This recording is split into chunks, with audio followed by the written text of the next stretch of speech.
इस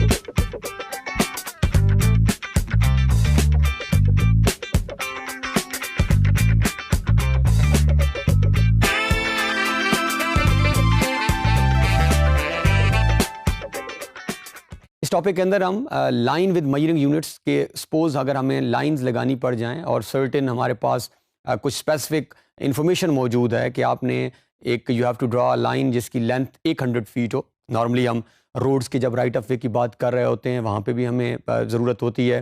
जैसे कि हमारे सामने अगर हम रोड्स की बात करें तो एक विड्थ पर्टिकुलर हमारे सामने नज़र आती है, या हमें वैसे कोई टारगेट मिलता है कि आपने एक ऐसी लाइन ड्रा करनी है जो बिटवीन 2 पॉइंट्स है और उनका दरमियानी फासला जो है वो कोई 300 फीट है।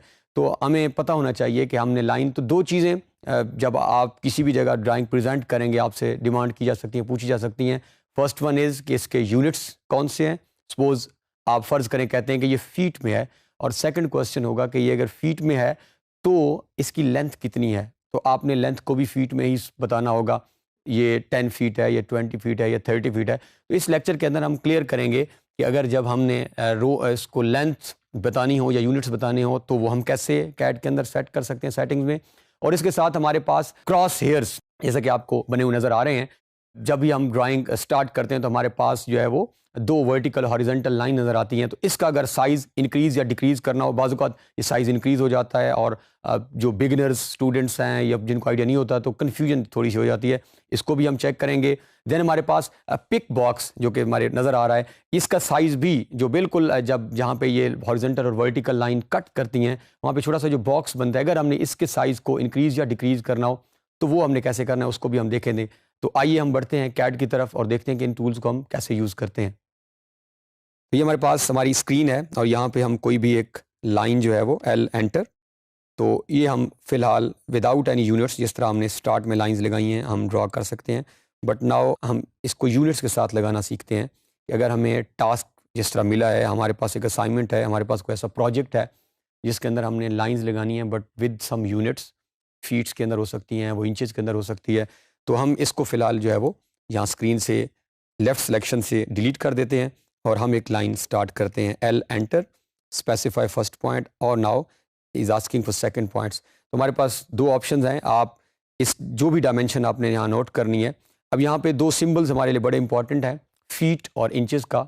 जब आपने 20, ये अगर सपोज़ मैंने जो लाइन लगानी है ये 20 फीट की है, तो ये 20 जब आप कमांड लाइन में लिखेंगे इसके साथ आपको एक सिंबल जो है वो नज़र आएगा। ये आपने 20 यहाँ टाइप किया तो वो यहाँ भी आपकी स्क्रीन के ऊपर भी टाइप कर रहा है, क्योंकि हमने डायनामिक इनपुट को ऑन किया हुआ है तो वो ऑलरेडी डायमेंशन हमारी नोट कर रहा है। अब हमारे पास सिंबल है फीट का, तो आपके सामने स्क्रीन के ऊपर फीट का सिंबल भी नज़र आ रहा है, इन्होंने हाईलाइटेड है जहाँ पे आपके कीबोर्ड के अंदर, और आपके पास इंचेस का सिंबल भी आ रहा है। इंचेस नॉर्मली इन्वर्टेड कॉमर्स जब हम बंद कर रहे होते हैं तो वो सिंबल है, हम उसको इंचेस के लिए यूज़ करते हैं।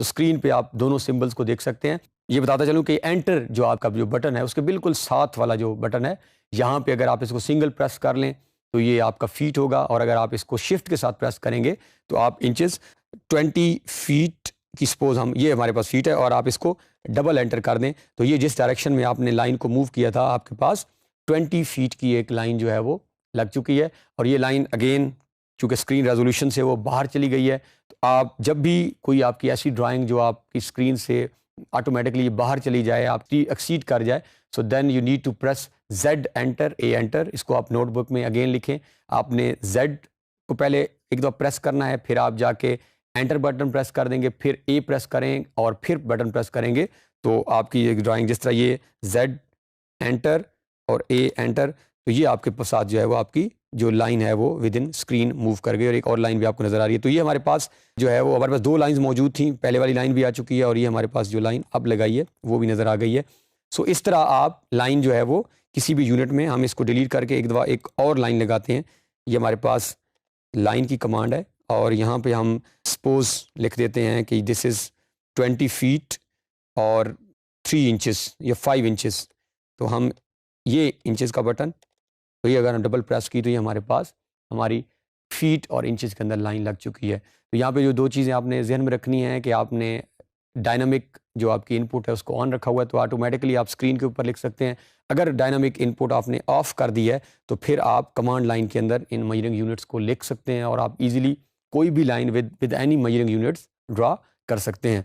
पहले हमने लाइन विदाउट मेजरिंग यूनिट्स देखी, अब हम लाइंस देख रहे हैं विद मेजरिंग यूनिट्स के हम उसको कैसे लगा सकते हैं। सो दिस इज़ हाउ आर्थो को अगर ऑन करके कोई एक लाइन ड्रा कर लेते हैं विद मेजरिंग यूनिट्स, तो अगर आप नोट करें क्योंकि डायनामिक इनपुट हमारी ऑलरेडी ऑन है, तो ऊपर भी हमारे पास डायमेंशन आ रही हैं, जिस तरह 73 फीट अब हम ऐसे मूव कर रहे हैं तो ये 84 फीट 4 इंचेस हो चुका है। आप आगे कर्सर मूव करें, बट अगर आप यहीं पे अगर आपको एग्जैक्ट डिजिट मिल जाती है तो आप डबल एंटर करके क्लिक कर दें तब भी एंड हो जाएगा। बट अगर आप खुद से लिखना चाह रहे हैं, जैसा ये मैं 100 फीट, और आपने जैसे ही डबल एंटर किया तो ये आपका जो है वो एक लाइन को कंप्लीट कर देगा। This is how you can change, और आप एक लाइन को मेजरिंग यूनिट्स के साथ लगा सकते हैं। तो अब इस टॉपिक से अनवर्ड जो भी हम वर्क करेंगे, हम किसी ना किसी मेजरिंग यूनिट के अंदर कर रहे होंगे, किसी न किसी स्पेसिफिक लेंथ के अंदर काम कर रहे होंगे। जब हाउस प्लान की तरफ जाएंगे तो एक सर्टेन हॉरिजॉन्टल और वर्टिकल हमें पता चलेगा कि एक हॉरिजॉन्टल लाइन 30 की लगानी है और वर्टिकल सपोज आपने 50 की लगानी है, तो हम मेजरिंग यूनिट्स के ऊपर वर्क करेंगे।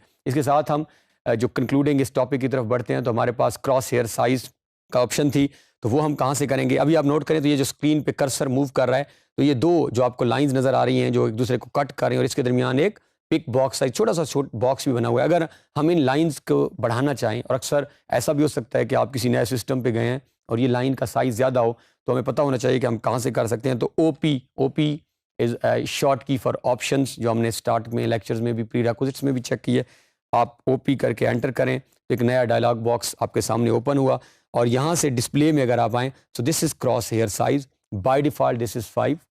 आप इसको 5 पे भी अगर आप इफ़ यू आर कंफर्टेबल, आपको लगता है ये बेहतर है, तो आप कर सकते हैं, but you can change the size या यहाँ से या यहाँ आप टाइप करके। सपोज हमने इसको मैक्सिमम कर दिया, दैट इज़ 100, और अप्लाई करके ओके करते हैं। अब अगर हम स्क्रीन पे आके क्लिक करें तो ये आप अगर क्रॉस हेयर साइज़ देखें तो ये काफ़ी बड़ा हो चुका है। तो जब भी अगर क्रॉस हेयर साइज़ आपको ऐसी ड्राइंग मिले, आपको ऐसा सिस्टम मिले जिसमें ये बड़ा हुआ हो, तो आपने कन्फ्यूज़ नहीं होना। आप इजीली जो है ऑप्शंस में जाके, फ़िलहाल हम इसको दोबारा बाय डिफ़ॉल्ट जो हमारा साइज़ है दैट इज़ 5, तो हम इसको 5 पे अप्लाई करके ओके कर देते हैं। अब हम सेकंड जो है वो पिक बॉक्स की तरफ मूव करते हैं, जो विद इन सेंटर अगर आपको देखें बॉक्स एक छोटी सी नज़र आ रही है, इसका साइज़ भी बाज़ औक़ात कम या ज़्यादा हो चुका होता है। इसको हम कैसे चेंज कर सकते हैं, सेम ऑप्शंस के अंदर जाके और सिलेक्शन, ऑप्शन के जाने के बाद पहले हम डिस्प्ले में गए थे, अब हम सिलेक्शन में, तो यहाँ पे पिक बॉक्स साइज़ जो है वो आपका कम या ज़्यादा, तो हम इसको सपोज़ यहाँ पे मैक्सिमम करके अप्लाई करते हैं। तो अब अगर आप देखें तो आपके क्रॉस हेयर्स नॉर्मल हैं जितने पहले थे, क्योंकि उनको हमने चेंज नहीं किया, बट जो विद इन सेंटर में आपका बॉक्स था उसका साइज़ बढ़ चुका है। अगेन हम इसको फ़िलहाल बाय डिफ़ॉल्ट ही रखते हैं। आप किसी भी ड्राइंग के अंदर इसको मैनुअली स्विच कर सकते हैं किसी भी तरह। इस टॉपिक के अंदर हमने line with measuring units, so onward हम जब भी अब वर्क करेंगे हम मेजरिंग यूनिट्स के अंदर वर्क करेंगे, फीट्स में वर्क करेंगे, इंचेस में वर्क करेंगे, क्योंकि हमने आर्किटेक्चरल यूनिट्स सेट कर चुके हैं। और देन हमने अपने क्रॉस हेयर साइज़ या पिक बॉक्स साइज़ जो बाय डिफ़ॉल्ट ऑलरेडी आ रहा होता है उसको अगर चेंज करना है तो कैसे करना है वो हमने सीखा।